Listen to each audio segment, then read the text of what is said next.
Lip sync करे में और मेहनत।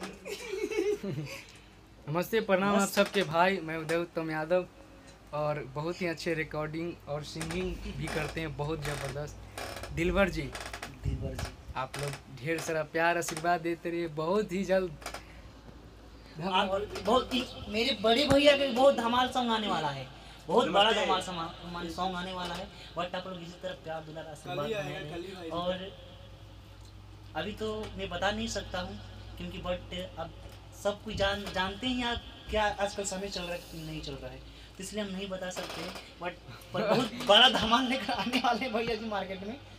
बट सो ओके, बस ऐसा ही प्यार आशीर्वाद देते रहिए सभी को हमारे। और जब भी गाना हमारे यूट्यूब पर आएगा मैं फिर एक अपडेट देते रहूँगा। और जब भी यूट्यूब पर जब गाना आए तो धमाल कर देना है। आशुतोष जी का आज रिकॉर्डिंग आज फाइनल हुआ है देवी सॉन्ग का, और वीडियो भी इनका फाइनल हो चुका है, और आज ये दूसरा भी है।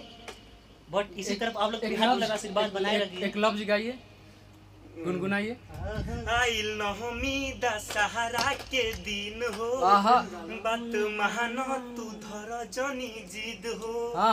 विंध्याचल वाली मैहर घुमा दहो, सुना सैया पारी पैया देवी दर्शन करा दहो।